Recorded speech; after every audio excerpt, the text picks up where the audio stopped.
الحمد لله والصلاة والسلام على محمد صلى الله عليه وسلم الذي أكمل الله به قصر النبوة أي ختم الله به النبوة وحكم أن لا نبي بعده وأعلن في القرآن بالبرهان أن محمدا صلى الله عليه وسلم خاتم النبيين والمرسلين قبل 1500 سنة. أما بعد فأعوذ بالله من الشيطان الرجيم. بسم الله الرحمن الرحيم. ما كان محمد أبا أحد من رجالكم ولكن رسول الله وخاتم النبيين وكان الله بكل شيء عليما. وقال رسول الله صلى الله عليه وسلم إن مثلي ومثل الأنبياء كمثل رجل بنى بيتا فأحسنه وأجمله إلا موضع لبنة من زاوية فجعل الناس يطوفون به ويعجبون له ويقولون هلا أديت هذه اللبنة وأنا اللبنة وأنا خاتم النبيين. أخرجه البخاري في الصحيح. মুন্সিগঞ্জ মুন্সিহাট ইজতিমা নগরে আয়োজিত আজকের ঐতিহাসিক খাতমে নবুয়ত ইজতিমার সম্মানিত সভাপতি জনাব আল্লামা মুফতি নূর হোসেন নুরানি পীর সাহাব মুন্সিগঞ্জ, উপস্থিত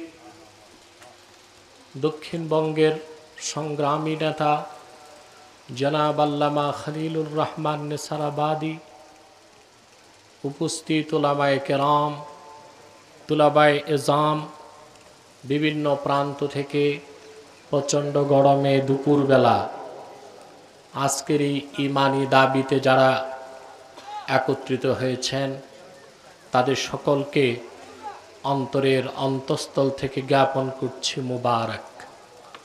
সবটুকুন শুকরিয়া আল্লাহ সুবহানাহু ওয়া তাআলার জন্যে, যিনি আজকের এই সংগ্রামী সমাবেশে আমাদেরকে আসার বসার তৌফিক দয়া করে ভিক্ষা দান করেছেন।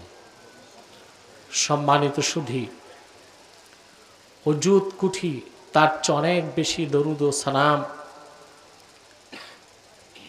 আল্লাহর আখিরি নবী, বিশ্বসভার সভাপতি, সকল নবী রসুলগণের মাথার তাজ, শামসুল হিদায়াত, বদরুদ্দুজা, সৈয়দুস সাকালাইন, ইমামুল মুরসালিন, খাতামুন নবিয়্যিন অল মুরসালিন, আফতাবে নবুওয়ত, শাহনশাহে রিসালত, সরকারে দো জাহাঁ, সুলতানুল মদিনা, নবিয়ুল আম্বিয়া, হুজুরে আকরম, নূরে মুজাসসম মুহাম্মদ মুস্তাফা সাল্লাল্লাহু আলাইহি ওয়াসাল্লামের উপর আল্লাহ পাক যাকে আজ থেকে ১৫০০ বছর আগে সর্বশ্রেষ্ঠ এবং সর্বশেষ নবী ও রাসূল হিসেবে প্রেরণ করেছেন, যার পরে আজ পর্যন্ত পৃথিবীতে অবশ্যই কোনো প্রকার নবী কিংবা রাসূল অবশ্যই আসে নাই, অবশ্যই এখনো নাই, অবশ্যই কিয়ামত পর্যন্ত আসবে না। খাতমে নবুয়ত আন্দোলনের তাৎপর্য ব্যাখ্যা আপনারা খুব ভালো করেই অবগত আছেন। আজকে আমি যে বিষয়টি আলোকপাত করব, আমরা তো জানি কাদিয়ানীরা নিঃসন্দেহে অমুসলিম এবং কাফের, দলিল প্রমাণেও জানি, আবার বিনা দলিলও এ কথা আমরা হাজারবার বলবো কাদিয়ানীরা কাফের এবং অমুসলিম, এবং তারা যে কাফের এতে যে সন্দেহ করবে সেও তো কাফের। আমাদের এখন একটি সিদ্ধান্তে পৌঁছতে হবে, আর কত যুগ আন্দোলন হবে? আন্দোলন তো 50 বছর যাবৎ হচ্ছে বাংলাদেশে। আন্দোলনেই আমাদের সময় পার হবে, না আমাদের চূড়ান্ত এজেন্ডা ঘোষণা করতে হবে? কাদিয়ানীদেরকে রাষ্ট্রীয়ভাবে অমুসলিম ঘোষণার দাবি বাংলাদেশে আদায় করতেই হবে এবং বর্তমান সরকারের বর্তমান মেয়াদের মধ্যেই সেই দাবি আদায় করতে হবে। আমি আপনাদের উদ্দেশ্যে মৌলিক কিছু কথা তুলে ধরছি। যেহেতু এখানে প্রশাসনের বন্ধুগণ আছেন, সাংবাদিক বৃন্দ আছেন, মিডিয়া কর্মীগণ আছেন এবং আপনারা সাধারণ মুসলমানের কিছু প্রশ্ন আছে, তার উত্তরগুলো আমি তুলে ধরছি। আল্লাহর হাবিব মুহাম্মদ সাল্লাল্লাহু আলাইহি সাল্লাম আল্লাহর শেষ নবী, এই কথাটি অস্বীকার করলে শুধু আল্লাহর রাসূলকে অস্বীকার করা হয় না, বরং 1 লক্ষের উপর নবীকে মিথ্যা সাব্যস্ত করা হয়। সকল উলামায়ে কেরাম একমত, মান আনকারা আকিদাতা খাতমিন নুবুওয়াহ ফাকান্নামা আনকারা রিসালাতা জামিইল আম্বিয়া। যে খাতমে নবুয়তকে অস্বীকার করলো, সে লক্ষাধিক নবীর নবুয়তকে অস্বীকার করলো। অতএব সে সাধারণ কোনো কাফের নয়, কাদিয়ানীরা সবচেয়ে নিকৃষ্ট কাফের এবং তাদের কুফরটা কুফর বাওয়াহা, এমন কুফর ওই কুফরিতে যে সন্দেহ করবে সেও কাফের। 5টি বিষয়, লক্ষাধিক নবী পৃথিবীতে এসেছেন, আল্লাহর দ্বীনের দাওয়াত দিয়েছেন। নবীগণের শরীয়তে পার্থক্য ছিল, কিন্তু 5টি বিষয়ে 1 লক্ষের উপর নবী একমত ছিলেন। কয়টি বিষয়? শরীয়তে তাদের কি ছিল? পার্থক্য ছিল। নূহ আলাইহিস সালামের শরীয়তে ভাই বোন বিয়ে জায়েজ ছিল, পরবর্তীতে তা হারাম হয়ে গিয়েছে। ঈসা আলাইহিস সালামের শরীয়ত মদ হালাল ছিল, পরবর্তীতে তা হারাম হয়ে গিয়েছে। ইউসুফ আলাইহিস সালামের শরীয়তে ব্যক্তি ব্যক্তিকে সাজদা করতে পারত, পরবর্তীতে তা হারাম হয়ে গিয়েছে। নবীগণের কনস্টিটিউশন বা সংবিধানে পার্থক্য ছিল, কিন্তু 5টি বিষয়ে লক্ষাধিক নবী রাসূল একমত ছিলেন।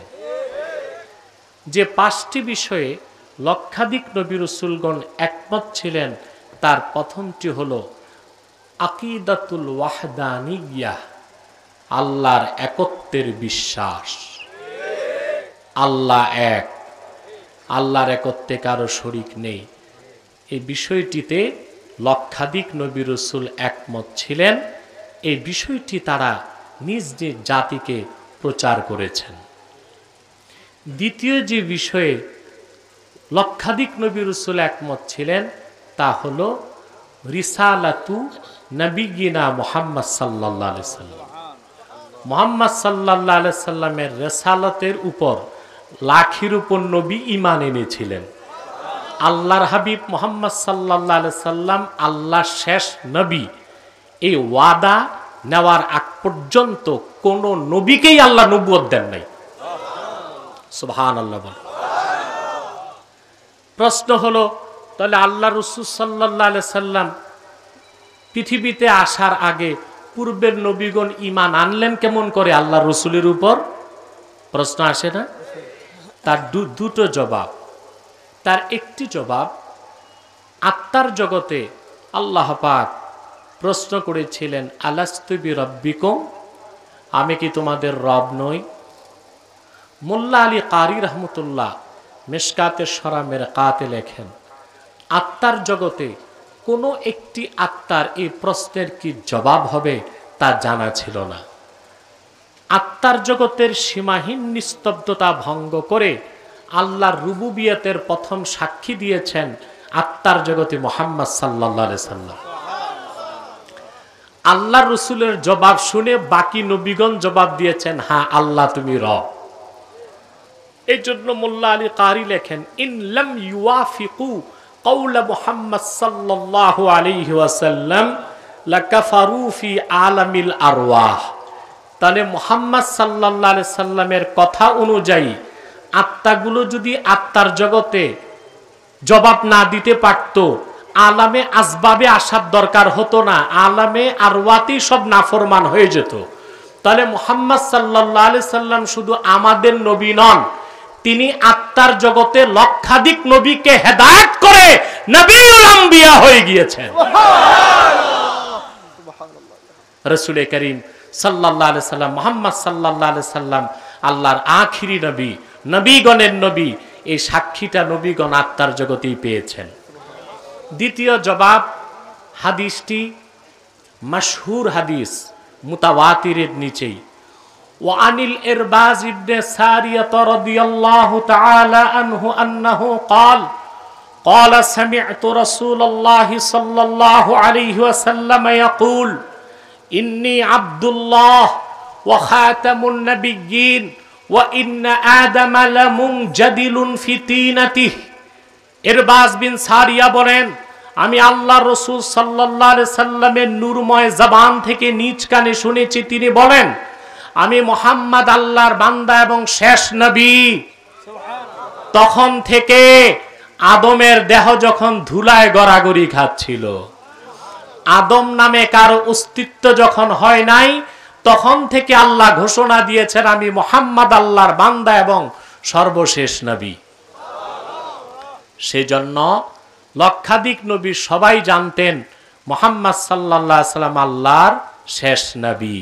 এই জন্য প্রত্যেক পূর্বের নবী নিজ নিজ জাতিকে বলে গেছেন, আমরা কেউ শেষ নবী নয়, শেষ নবী যিনি আসবেন তিনি মুহাম্মদ সাল্লাল্লাহু আলাইহি সাল্লাম। তাহলে নবীগণ কয়টি বিষয়ে একমত ছিলেন? দ্বিতীয় বিষয় পেলাম আকীদা খাতমে নবুয়ত। সকল নবী আল্লাহর তাওহীদের ঘোষণা করেছেন, সকল নবী মুহাম্মদ সাল্লাল্লাহু আলাইহি সাল্লামের খাতমে নবুয়তের ঘোষণা দিয়েছেন। তৃতীয় যে বিষয়ে সমস্ত নবী রাসূলগণ একমত ছিলেন তা হচ্ছে আখিরাতের বিশ্বাস। চতুর্থ যে বিষয়ে সমস্ত নবী রাসূল একমত ছিলেন তা হচ্ছে ইবাদত লিল্লাহি ওয়াহদা, দাসত্ব বা গোলামি একমাত্র আল্লাহর জন্য। পঞ্চম যে বিষয়ে সমস্ত নবী রাসূলগণ একমত ছিলেন তা হচ্ছে সালাত, নামাজ। এই পাঁচটি বিষয়ে সকল নবী রাসূলগণ একমত ছিলেন। সেই পাঁচটির অন্যতম মৌলিক বিশ্বাস হলো খাতমে নবুয়তের বিশ্বাস, অর্থাৎ মুহাম্মদ সাল্লাল্লাহু আলাইহি সাল্লাম আল্লাহর শেষ নবী, ওনার পরে কোনো নবী নাই, ওনার পরে কোনো রাসূল নাই। এই খাতমে নবুয়তের বিশ্বাস যে অস্বীকার করবে সে শুধু কাফের নয়, সে লক্ষাধিক নবীকে মিথ্যা প্রতিপন্নকারী হিসেবে সবচেয়ে কুখ্যাত কাফের হিসেবে গণ্য হবে। কথাটি বুঝতে পেরেছেন? এবার আসেন, যারা খাতমে নবুয়তকে বিশ্বাস করবে না তারা শুধু অমুসলিম নয়, কুখ্যাত কাফের কেন? ভালো করে বুঝার চেষ্টা করেন। কুখ্যাত কাদিয়ানীরা কিছু অপব্যাখ্যা দিচ্ছে আমাদের প্রশাসনকে, কিছু অপব্যাখ্যা দিচ্ছে জাহেল মানুষকে। এই অপব্যাখ্যার কোনো সুযোগ নাই, কারণ খাতমে নবুয়তের বিষয়টা এত স্পর্শকাতর। ইমাম আজম আবু হানিফা তার কিতাবে লিখেছেন, কেউ যদি মিথ্যা নবুয়ত দাবি করে আর কোন মুসলমান যদি তার সাথে বহস করতে যায়, যদি বলে তুমি যে নবী তার প্রমাণ দাও, যে প্রমাণ চাইবে সেও কাফের হয়ে যাবে। কারণ মুহাম্মদ সাল্লাল্লাহু আলাইহি সাল্লাম আল্লাহর শেষ নবী, এই ব্যাপারে তো কোরআনই সবচেয়ে বড় প্রমাণ। 3000-এর উপর মুতাওয়াতির হাদিস আছে, ইজমায়ে সাহাবা আছে, ইজমায়ে উম্মত আছে। সেখানে নতুন করে প্রমাণ চাওয়ার উদ্দেশ্য কোরআন হাদিসের প্রমাণকে সন্দেহ করা। এর জন্য যে প্রমাণ চাইব সেও কি হবে? কাফের হবে। সেজন্য আমি বাংলাদেশে কাদিয়ানি যেগুলো আছে মৌলবী, এগুলো তো মৌলবী বলা যায় না, এগুলো তো ব্রাহ্মণ থেকেও খারাপ, কারণ কুখ্যাত কাফের। এদেরকে বলেছি 24 ঘন্টার যে কোনো ঘন্টার প্রতি মিনিটে বাংলাদেশের যেখানে তারা বসতে চায় আমি প্রস্তুত আছি একটি বিষয় প্রমাণ দিতে, কাদিয়ানীরা শুধু কাফের না, সবচেয়ে কুখ্যাত কাফের। এই বিষয়ে বহস চলবে, অন্য বিষয়ে বহস চলবে না। এই একটা বিষয়ে বাহাস চলবে কুখ্যাত কাদিয়ানীদের সাথে। নারায়ণগঞ্জে গত বছর হেফাজত ইসলামের পক্ষ থেকে মহাসম্মেলন হয়েছিল, আপনারা দেখেছেন। তারপর তাহরিকে খাতমে নবুয়তের ব্যানারে সম্মেলন হয়েছে, লক্ষ লক্ষ লোক হয়েছে। তখন কাদিয়ানী কিছু পুরোহিত নারায়ণগঞ্জে গিয়েছিল প্রশাসনের কাছে। তাৎক্ষণিক আমি মানববন্ধন করে আমার লোকজন চ্যালেঞ্জ করেছে, 24 ঘন্টার প্রতি মিনিটের প্রতি সেকেন্ডে আমরা প্রস্তুত আছি প্রমাণ দিতে কাদিয়ানীরা শুধু কাফের না, কুখ্যাত কাফের। এই একটি বিষয়ে তাদের সাথে বাহাসে আমরা বসতে পারি, দ্বিতীয় অন্য বিষয় নাই যে আমরা বসতে পারি। কথা বুঝতে পেরেছেন? তাহলে আকীদা খাতমে নবুয়ত আপনারা খুব ভালো করেই বুঝেন। আলহামদুলিল্লাহ বলেন। দেখুন, প্রশাসনের ভাইসহ সাধারণ জনগণের অবগতির জন্য বলছি, পূর্বে নবীর পরে নবী আসার কয়েকটা কারণ ছিল। তার একটি কারণ ছিল, পূর্বে নবী যারাই এসেছেন প্রত্যেকে ছিলেন আঞ্চলিক নবী। কি নবী? এক অঞ্চলে এক নবী আসতেন, আরেক অঞ্চলে আরেক নবী দরকার হতো। আমার নবী, আপনার নবী, সৃষ্টি জগতের নবী মুহাম্মদ সাল্লাল্লাহু আলাইহি সাল্লাম, তিনি আঞ্চলিক নবী না সৃষ্টি জগতের নবী? কুল ইয়া আইয়ুহান নাস ইন্নী রাসূলুল্লাহি ইলাইকুম জামিআ। মুহাম্মদ সাল্লাল্লাহু আলাইহি সাল্লাম, আপনি বলুন, আমি তোমাদের সমগ্র মানব জাতির জন্য আল্লাহর রাসূল হিসেবে এসেছি। নবীর পরে নবী আসার কারণ ১৫০০ বছর আগে শেষ। নবীর পর নবী আসার দ্বিতীয় কারণ হতো, আল্লাহর পক্ষ থেকে নবীগণ যে নির্দেশনা আনতেন পরবর্তীতে তা বিকৃত হয়ে যেত, নষ্ট হয়ে যেত। ঠিক কিনা? এই জন্য আরেক নবী দরকার হতো নতুন কিতাব বা সহিফা আনার জন্য। আল্লাহ তাআলা ইসলামের মূল সনদ কোরআন কারীম তার হাবিব মুহাম্মদ সাল্লাল্লাহু আলাইহি ওয়াসাল্লামের মাধ্যমে আমাদেরকে দিলেন। কোরআন হেফাজতের দায়িত্ব মানুষকে দিবেন না আল্লাহ নিজের হাতে রেখেছেন? ইন্না নাহনু নাযালনা যিকরা ওয়া ইন্না লাহু লাহাফিজুন। নিশ্চয় কোরআন আমি নাজিল করেছি, নিশ্চয় কোরআন হেফাজতের দায়িত্ব আমি আল্লাহর। ১৫০০ বছর আগ থেকে আজ অবধি আল্লাহর কোরআনের কোন একটি বাক্যের, কোন একটি শব্দের, কোন একটি অক্ষরের পরিবর্তন হয় নাই। ঠিক কিনা বলেন? অতএব নবীর পর নবী আসার কারণ ১৫০০ বছর আগে শেষ।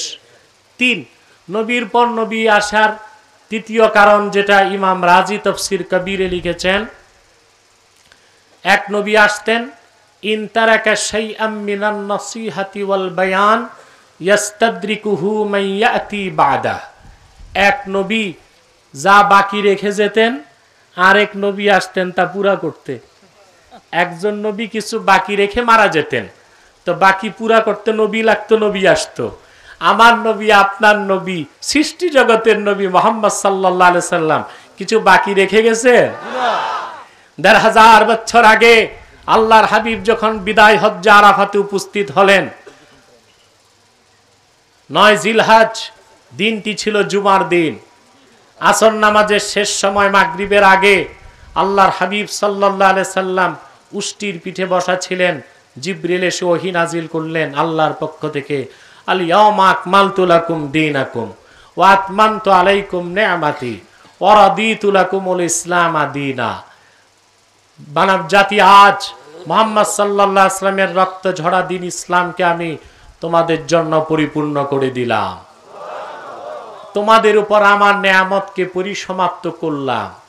ওয়া রাদিতু লাকুমুল ইসলাম দীনা, আই আখতারতু লাকুমুল ইসলাম দীনান ফাকাত। শুধু দিন ইসলামকে আমি আল্লাহ একমাত্র স্বীকৃতি দিলাম, মনোনীত করলাম। তাহলে দিন ইসলাম পরিপূর্ণ হয়ে গেছে ১৫০০ বছর আগে। সেজন্য নবীর পর নবী আসা সকল কারণ ১৫০০ বছর আগে শেষ। মুহাম্মদ সাল্লাল্লাহু আলাইহি ওয়াসাল্লাম আল্লাহর সর্বশেষ নবী ও রাসূল। আল্লাহ পাক সেজন্য কোরআনে ঘোষণা করেছেন, মা কানা মুহাম্মাদুন আবা আহাদিম মির রিজালিকুম। মুহাম্মদ সাল্লাল্লাহু আলাইহি সাল্লাম তোমাদের প্রাপ্ত বয়স্ক কোনো পুরুষের পিতা নন। আমরা তো জানি রাসূলুল্লাহর ছেলে সন্তান ছিল, ছিল না? বলেন। তাহলে আল্লাহ কেন বললেন মুহাম্মদ সাল্লাল্লাহু আলাইহি সাল্লাম তোমাদের প্রাপ্তবয়স্ক কোনো পুরুষের পিতা নন। কেন বললেন? প্রশ্ন আসে না? রাসূলুল্লাহর একজন ছেলে সন্তানকে আল্লাহ বালেগ হইতে দেন নাই, বালেগ হওয়ার আগে তুলে নিয়েছেন। কেন?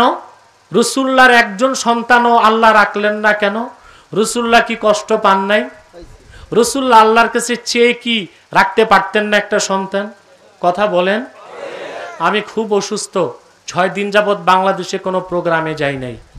আজকে আসলাম এখানে, আজকে এসেছি অসুস্থতার পর। অসুস্থতা নিয়েই আল্লাহ আমাকে শক্তি দিয়েছেন, আলহামদুলিল্লাহ। আপনাদের জোরে কথা বলতে হবে। আজকে আমি অত জোরে পারবো না, আপনাদের কি জোরে কথা বলতে হবে। কথা খেয়াল করতেছেন? রাসূলুল্লাহ যদি আল্লাহর কাছে কিছু চাইতেন মুখে বলতে হইতো? হাদিসে এসেছে আল্লাহর হাবিব সাল্লাল্লাহু আলাইহি সাল্লাম সাহাবায়ে কেরামকে একদিন বলেছেন, লাউ আরাদতু আন তাসিরাল জিবালু মাইয়া যাহাবান ওয়া ফিদ্দাতান লাসারাত।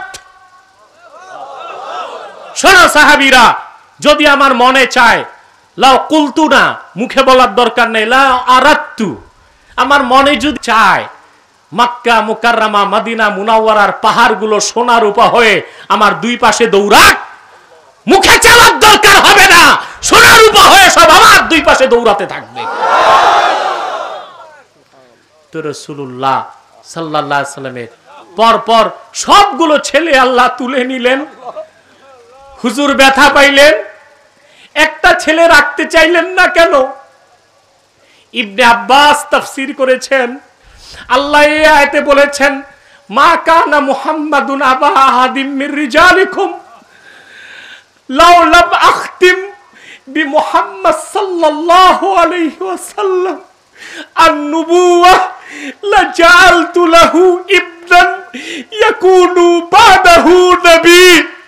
ও মানব জাতি, যদি আমার বন্ধু মুহাম্মদ সাল্লাল্লাহু আলাইহি ওয়াসাল্লামকে দিয়ে নবুয়ত রিসালাতের দরজা বন্ধ না করতাম, আমি আমার নবী মুহাম্মাদের ঔরসে একজন ছেলে সন্তান জীবিত রাখতাম, যাকে আমার নবীর পরে নবী বানাতাম।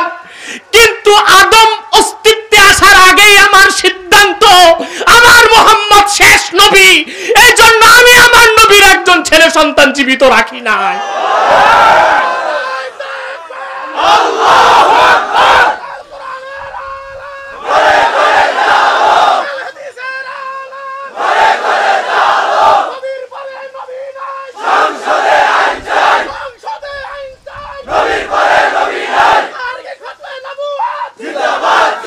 আমার ভাইরা, তাহলে আমরা রাসূলুল্লাহর খাতমে নবুয়তের জন্য কি করলাম? আল্লাহ রাসূল মুহাম্মদ সাল্লাল্লাহু আলাইহি ওয়াসাল্লামের প্রত্যেকটি ছেলে সন্তান আল্লাহ তুলে নিলেন। মানব জাতির মনে ন্যূনতম সন্দেহ যেন না আসে খাতমে নবুয়তের ব্যাপারে। আল্লাহ স্পষ্ট করে দিলেন যে আমি আল্লাহ এক, আমি ছাড়া মাবুদ নাই, মুহাম্মদ সাল্লাল্লাহু আলাইহি ওয়াসাল্লাম শেষ নবী, ওনার পরে কোনো নবী নাই। যদি নবী বানাতাম তাইলে সবার আগে আমি আমার নবী মুহাম্মদ সাল্লাল্লাহু আলাইহি ওয়াসাল্লামের একজন সন্তানকে জীবিত রাখতাম, যাকে নবী বানাতাম। যেহেতু আদম সৃষ্টির আগেই আমার সিদ্ধান্ত চূড়ান্ত হয়ে গেছে, মুহাম্মদ সাল্লাল্লাহু আলাইহি ওয়াসাল্লাম শেষ নবী, শেষ রাসূল, ওনার পরে কোনো নবী নাই, ওনার পরে কোনো রাসূল নাই। এজন্য আমি আমার রাসূল মুহাম্মদ সাল্লাল্লাহু আলাইহি সাল্লামের একজন ছেলে সন্তানকেও জীবিত রাখলাম না। আল্লাহ এতটুকু বলে ক্ষান্ত হন নাই, আরো স্পষ্ট করে দিলেন, ওয়ালাকির রাসূলুল্লাহ, বরং তিনি আল্লাহর রাসূল। তার মানে ওনার ঔরসজাত একজন ছেলে সন্তান রাখি নাই, কিন্তু সমস্ত উম্মত আমার রাসূলের রূহানি সন্তান। সুবহানাল্লাহ।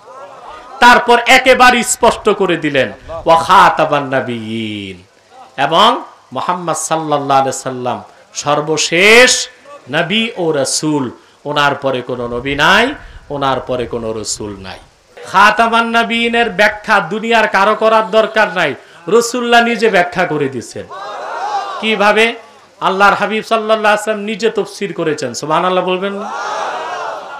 ইন্না মাসালি ও মাসালাল আম্বিয়া মিন ক্বাবলি, শোনো, নিশ্চয় আমার এবং আমার পূর্বের নবীগণের উদাহরণ হচ্ছে কামাসালি রাজুলিন, একজন ব্যক্তির মতো, বানা বাইতান ফাহসানাহু ওয়া আজমালাহু ইল্লা মাওদিআ লাবিনাতিন মিন জাওিয়া।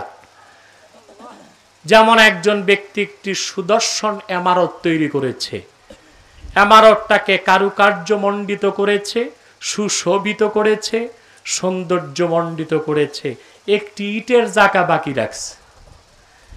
আল্লাহ রাসূল সাল্লাল্লাহু আলাইহি ওয়াসাল্লাম বলেন, লোকজন ঘুরে ঘুরে দেখতে লাগলো আর আশ্চর্য হয়ে বলতে লাগলো, হাল্লা উদিয়াত হাদিহিল লাবিনা, হায়, এই একটা ইটের জায়গা যদি পূরণ হইতো ইমারতটা পরিপূর্ণ হয়ে যেত। আল্লাহর হাবিব বলেন, শোনো, ফাআনাল লাবিনা, সে আল্লাহ তাআলা লাখের উপর নবী দিয়া নবুয়তের ইমারত তৈরি করছেন, একটা জায়গা খালি ছিল, আমি মুহাম্মদ সাল্লাল্লাহু আলাইহি ওয়াসাল্লামকে শেষ নবী হিসেবে প্রেরণ করে নবুয়তের ইমারতকে পরিপূর্ণ করেছেন। অতএব খাতমে নবুয়তের অন্য কোনো ব্যাখ্যার কোনো সুযোগ নাই, কোনো সুযোগ নাই। আলহামদুলিল্লাহ বলেন। তাহলে এবার আসেন খাতমে নবুয়তের ব্যাপারে আমাদের এখন করণীয় কি, এই দিক ও নির্দেশনা আমি দিচ্ছি। সরকারের কি করার আছে আর আমাদের কি করার আছে। কিছু কাজ সরকারি, কিছু কাজ দরকারি। দরকারিটা করব আমরা, সরকারিটা করবে সরকার, ঠিক কি না? কিছু কাজ কি সরকারি, কিছু কাজ দরকারি। কিন্তু সরকার আমাদের প্রতিপক্ষ নয়, তারাও তো মুসলমান। মিস আন্ডারস্ট্যান্ডিং, ভুল বুঝাবুঝি আছে। বড় বড় নাস্তিকরা যদি আমাদের কাছ থেকে বুঝ পায়, সরকার কেন পাবে না? সরকার তো আরো আগেই পাবে, ঠিক কিনা বলে? প্রিয় ভাই বন্ধুগণ, এখন আসেন খাতমে নবুয়তের আন্দোলন কেন করবেন। তাহরিকে খাতমে নবুয়ত বাংলাদেশ প্রায় 14 বছর যাবৎ সারা দেশে আন্দোলন করে যাচ্ছে। এখন আমরা আন্দোলন কেন করব? অন্য রাজনৈতিক দল করবেন, ইসলামের নামে হোক, ইসলামের নাম ছাড়া হোক, আখেরাতে তো পাইবেন, দুনিয়াতেও কিছু দান্দা থাকে। কিন্তু খাতমে নবুয়তের আন্দোলনে দুনিয়ার ধান্দা খোঁজার কোনো সুযোগ নাই। তাহলে আন্দোলন কেন করবেন প্রশ্ন আসে না? এক কথা মনে মাথায় ঢুকান, আজকে ইজতেমা থেকে একটা কথা মাথায় ঢুকায় নিবেন, খাতমে নবুয়তের আন্দোলন সবচেয়ে বড় আন্দোলন। খাতমে নবুয়তের জিহাদ সবচেয়ে বড় জিহাদ। তার প্রমাণ দিচ্ছি। আল্লাহর হাবিব মুহাম্মদ সাল্লাল্লাহু আলাইহি সাল্লামের জামানায় ১৫০০ বছর আগে ইসলামের পক্ষে এবং বিপক্ষে মোট যুদ্ধ হয়েছে ৮০টির মতো। গাজওয়া, সারিয়া, জুয়ুশ, বুউস, কতটার মতো হয়েছে?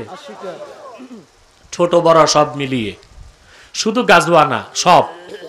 আমার গবেষণায় আমি দেখেছি এই ৮০টির মতো যুদ্ধে রাসূলুল্লাহর জামানায় ইসলামের পক্ষে এবং বিপক্ষে মোট মানুষ নিহত হয়েছে মাত্র মাত্র মাত্র ১০১৮ জন। মাত্র ১০০০ ইসলামের পক্ষে এবং বিপক্ষে, মাত্র ১০১৮ জন পক্ষে এবং বিপক্ষে মোট। অথচ আশ্চর্য হবেন, সিদ্দিক আকবর রাদিয়াল্লাহু তাআলা আনহুর জামানায় মিথ্যা নবুয়তের দাবিদার কুখ্যাত মুসাইলামাতুল কাজ্জাবকে হত্যা করতে সিদ্দিক আকবর রাদিয়াল্লাহু তাআলা আনহু ৩০,০০০ সাহাবী পাঠালেন খালেদ সাইফুল্লাহর নেতৃত্বে। ইতিহাস সাক্ষী, সেই একদিনের যুদ্ধে ২৪০০ সাহাবী শাহাদাত বরণ করেছেন। তার মধ্যে কোরআনের হাফেজ ছিলেন ৭৫০ সাহাবী। এক যুদ্ধে এত হাফেজ সাহাবী শহীদ হওয়ার পরেই জামিউল কোরআন হযরত উসমান রাদিয়াল্লাহু তাআলা আনহু কোরআন কারীমকে লিপিবদ্ধ করে আফাকে ইসলামে ছড়িয়ে দেবার দায়িত্ব তাড়াতাড়ি পালন করেছেন। চিন্তা করেন মুসলমান, ইসলামের ১০ বছরের যুদ্ধে মানুষ মারা গেল মাত্র 1018 জন, পক্ষে এবং বিপক্ষে। আর শুধু মিথ্যা নবুয়তের দাবিদার মুসাইলামাতুল কাজ্জাবকে হত্যা করতে যে একদিনে 2400 সাহাবী শহীদ হয়ে গেলেন। 2400 সাহাবীর রক্তের বিনিময়ে যুদ্ধে বিজয় এসেছে। মুসাইলামা ধ্বংস হয়ে জাহান্নামের নিক্ষিপ্ত হয়েছে।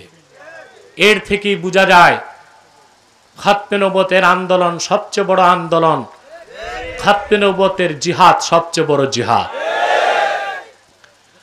যুগে যুগে যখনই মিথ্যা নবুয়তের দাবিদারগণ নবুয়ত দাবি করেছে, উম্মতের মুসলমান মিছিল মিটিং আন্দোলন করে নাই, তরবারি দিয়ে ফায়সালা করেছে। আবারও বলছি, যুগে যুগে যখনই মিথ্যা নবুয়তের দাবিদাররা মিথ্যা নবুয়ত দাবি করেছে, উম্মতের মুসলমান ইজতেমা করে নাই, মিছিল মিটিং করে নাই, তরবারি দিয়ে ফায়সালা করেছে। এখন আন্দোলনের প্রয়োজন হয় কেন? এখানেই তো আমাদের মনের ব্যথা, এখানেই তো আমাদের কলিজায় রক্তের ক্ষরণ। এখানেই এসে আমরা মনে করি ৭১ দেশ স্বাধীন হয়েছে, আমরা পরাধীনই রয়ে গেছি। নতুবা কাফের মুশরিকদের বিরুদ্ধে আইন পাশ করতে মিছিল মিটিং এর প্রয়োজন হবে কেন? জাতীয় সংসদে ৩ শতাধিক সংসদ সদস্যের অধিকাংশই তো মুসলমান দাবিদার। তারা নিজের ইমানি দাবিতেই সংসদে দাবি তোলা উচিত, কাদিয়ানীদেরকে রাষ্ট্রীয়ভাবে অমুসলিম ঘোষণার দাবি আদায় করতে হবে। সেজন্য রাজপথে মিছিলের কোনো প্রয়োজন ছিল না। যেহেতু দাবি আদায় হচ্ছে না, সেজন্য আমরাও শুধু মিছিল নয়, আজ থেকে শপথ হবে, বুকের তাজা রক্ত ঢেলে দিয়ে হলেও সোনার বাংলায় কাদিয়ানীদেরকে রাষ্ট্রীয়ভাবে অমুসলিম ঘোষণার দাবি আদায় করেই ছাড়বো ইনশাআল্লাহ।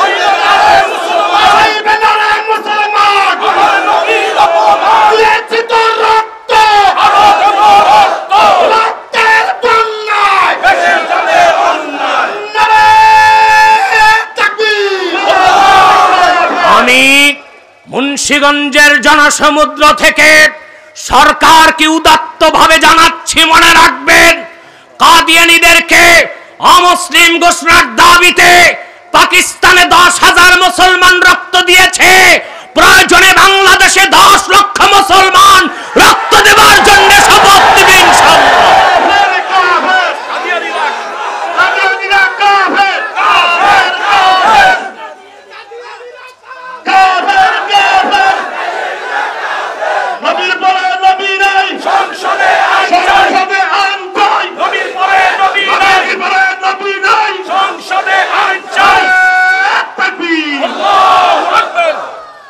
সরকারিটা পরে বলছি, আগে দরকারিটা বলছি।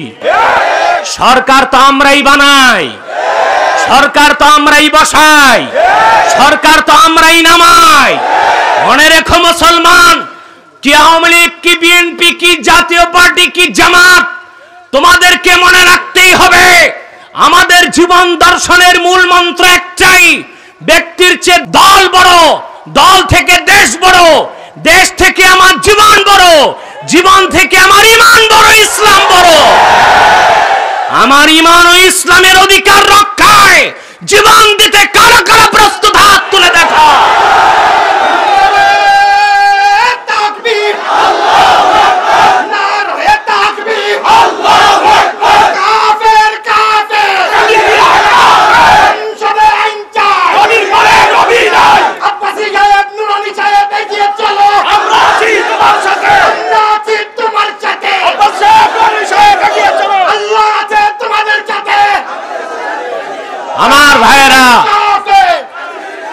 আমার ভাইরা, সেজন্য বলি, যুগে যুগে যখনই মিথ্যা নবুয়তের দাবিদাররা বের হয়েছে, উম্মতের মুসলমান তরবারি দিয়ে ফায়সালা করেছে। আমার ভাইরা, আমার বন্ধুরা, আমার আল্লাহ নূর নবী আমার মুহাম্মদ সাল্লাল্লাহু আলাইহি ওয়াসাল্লামের ইসলাম ও কোরআনের হাজার হাজার হাজার বছর পরে ইংরেজ আমলে এক শয়তান নিজকে নবী দাবি করেছে। চিল্লায়া বলেন নাউজুবিল্লাহ। ভারতের কুখ্যাত, পাঞ্জাবের কুখ্যাত, গুরুদাসপুরের কুখ্যাত কাদিয়ানে ওই শয়তানটা নবুয়ত দাবি করেছিল ইংরেজদের পা চাটা গোলাম। শয়তানটার নাম রেখেছিল তার বাপ মির্জা গোলাম আহমদ কাদিয়ানি। সাবধান, ওই শয়তানকে গোলাম আহমদ বলবেন না, কারণ গোলাম আহমদ অর্থ আহমদ এর গোলাম। কোন কাফের কখনো গোলাম আহমদ এর গোলাম হতে পারে না। আর কাদিয়ানের কাজ্জাব ছিল কুখ্যাত কাফের, সে গোলাম আহমদ এর গোলাম ছিল না, সে ছিল কুখ্যাত শয়তানের কুখ্যাত গোলাম। কাদিয়ানের কাজ্জাব, মিথ্যা নবুয়তের দাবিদার মির্জা গোলাম শয়তান কাদিয়ানি, তার উপর গজব এসেছে 1908 সালে। যখন গজব এসেছে, কাদিয়ানের কাজ্জাব, মিথ্যা নবুয়তের দাবিদার মির্জা গোলাম শয়তান কাদিয়ানি 1908 সালে ধ্বংস হয়ে কুখ্যাত জাহান্নামের কুখ্যাত কুকুরে পরিণত হয়েছে। তার অনুসারীরাও ধ্বংস হয়েছে। বর্তমানে কিছু কাদিয়ানি বাংলাদেশে আছে। দুঃখজনক, তারা 100 সেন্টার করে ফেলেছে। আপনাদের মুন্সিগঞ্জ শহরেও তাদের সেন্টার আছে, নারায়ণগঞ্জে আছে, ঢাকায় আছে। তারা নিজকে মিথ্যা পরিচয় দিয়ে পরিচয় পরিবর্তন করে করে মানুষকে ধোঁকা দেয়। কখনো নিজেদের পরিচয় দেয় আহমদি জামাত। কাদিয়ানিরা মিথ্যা পরিচয় দিয়ে নাম পরিবর্তন করে করে মিথ্যা পরিচয় দেয়। কখনো নিজেদের পরিচয় দেয় আহমদি জামাত, কখনো বলে আহমদিয়া জামাত, কখনো বলে আহমদি সম্প্রদায়, কখনো বলে আহমদিয়া সম্প্রদায়, কখনো বলে আহমদি মুসলিম জামাত, কখনো বলে আহমদিয়া মুসলিম জামাত। সাবধান, যত কাদিয়ানি ছিল আছে থাকবে, তারা কেউ আহমদি জামাত নয়, আহমদিয়া জামাত নয়, আহমদি সম্প্রদায় নয়, আহমদিয়া সম্প্রদায় নয়, আহমদি মুসলিম জামাত নয়, আহমদিয়া মুসলিম জামাত নয়। তারা শয়তানি জামাত, কুখ্যাত জাহান্নামের কুখ্যাত কুকুরের দল। আমাদের সকল দলের একটাই দাবি, অনতি বিলম্বে স্বাধীন বাংলায় শয়তান কাদিয়ানীদেরকে রাষ্ট্রীয়ভাবে অমুসলিম ঘোষণা করতেই হবে, করতেই হবে, করতেই হবে। এই দাবি আদায়ে যদি জানমাল দেওয়ার ডাক আসে, কারা কারা প্রস্তুত আছেন হাত তুলে দেন, হাত নামান।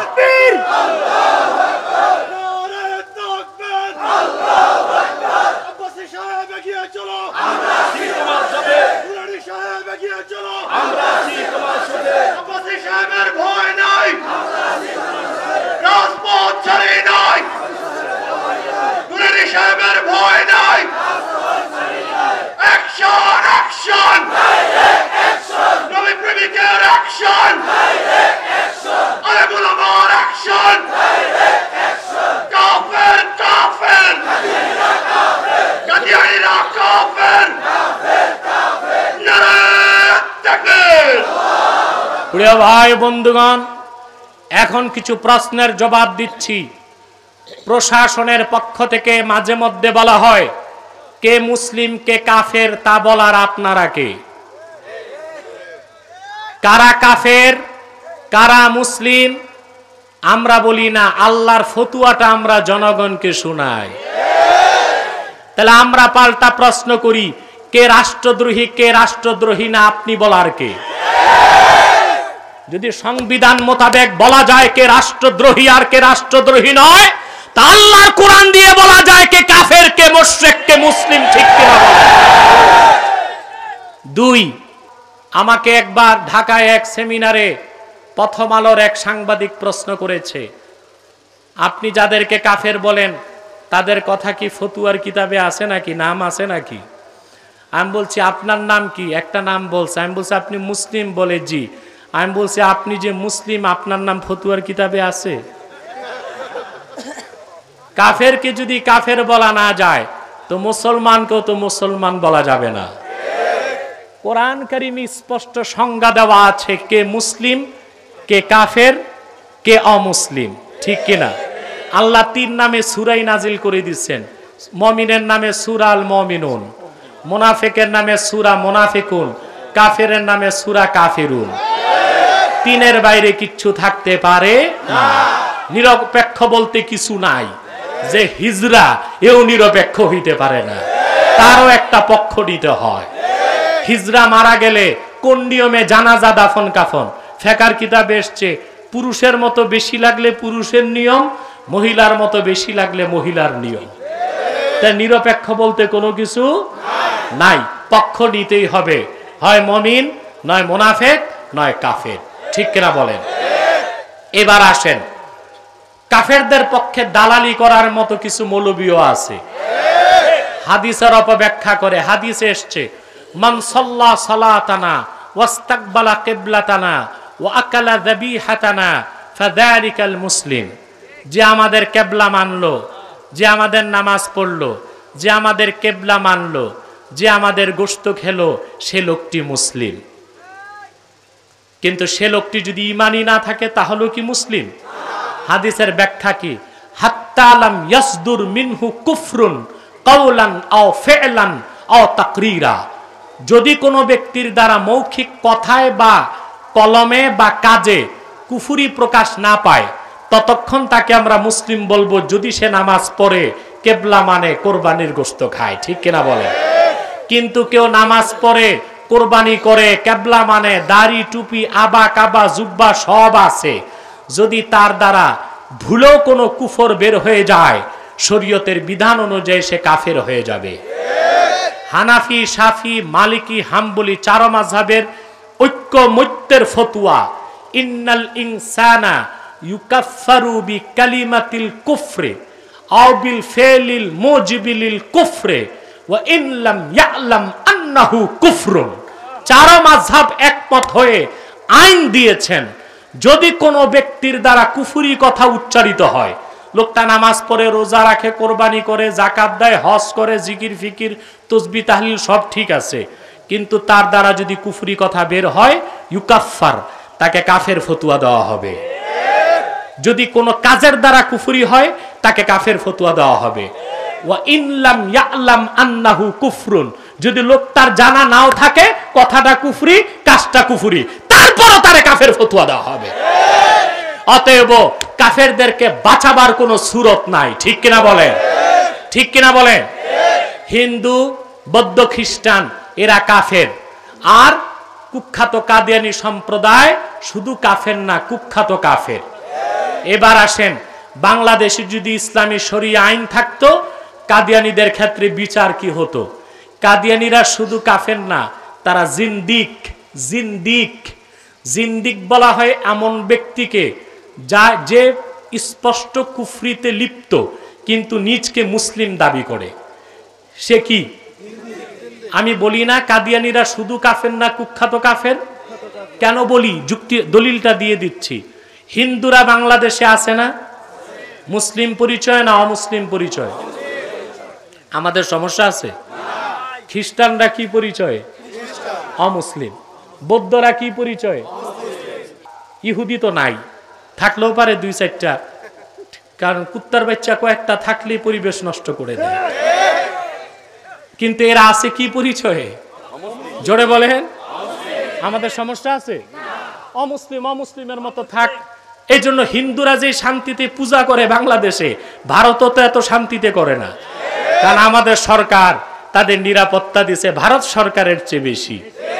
আর আমরা মুসলমান পরম সহিংসু। ভারতের মুসলিম নির্যাতনে আমাদের কলিজায় রক্ত ঝরে, সেই প্রতিশোধ বাংলার হিন্দুর উপর আমরা নেই না। এটা শরীয়ত সমর্থন করে না। একের দোষে অন্যের বিচার শরীয়ত সমর্থন করে না, ঠিক কিনা? তো তারা আছে অমুসলিম পরিচয়, এই জন্য তারা শুধু কাফের। কিন্তু কাদিয়ানীরা তাদের চেয়েও বড় কাফের হইয়া নিজেদেরকে মুসলিম পরিচয় দেয়, এই জন্য তারা জিন্দিক, মানে কুখ্যাত কাফের। আর জিন্দিকের ক্ষেত্রে একমাত্র শাস্তি তাদেরকে হত্যা করা। অতএব সরকারকে বলছি, অনতি বিলম্বে কাদিয়ানীদেরকে অমুসলিম ঘোষণা করুন, নতুবা বাংলাদেশে যদি ইসলামী রাষ্ট্র ব্যবস্থা কায়েম হয়ে যায়, মিছিল মিটিং এর প্রয়োজন হবে না। কাদিয়ানীদেরকে যেখানেই পাওয়া যাবে শরিয়া আদালতের আইনে তাদের গল্লা উড়িয়ে দাও।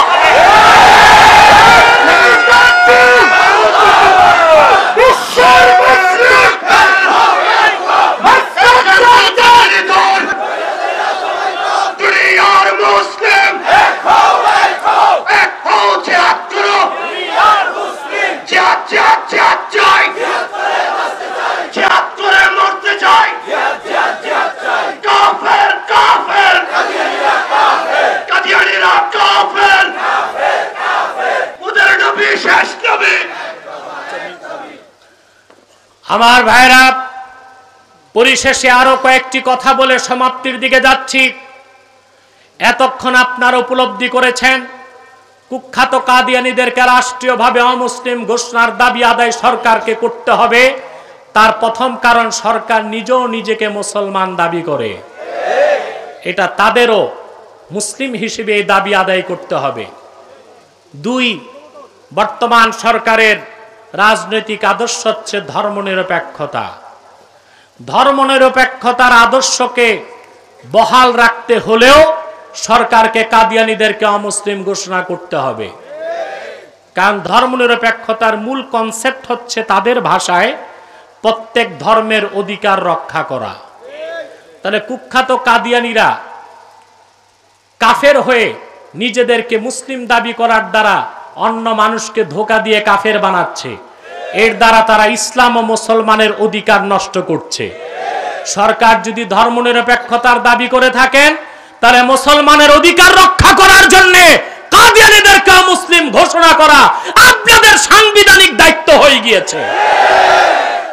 আপনাদের রাজনৈতিক আদর্শকে রক্ষা করতে গেলেও কাদিয়ানীদেরকে রাষ্ট্রীয়ভাবে অমুসলিম ঘোষণা করতে হবে। ঠিক কিনা বলেন?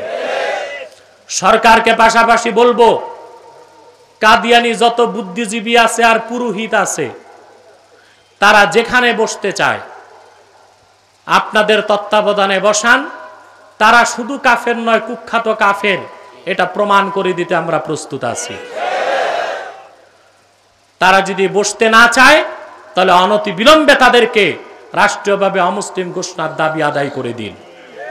পরিশেষে আরেকটি কথা বলবো, প্রধানমন্ত্রী, আপনার সম্মানিত পিতার সব স্বপ্নই আপনি পূরণ করেছেন, কিন্তু আপনার পিতার একটি কথা আপনার জানা নাই।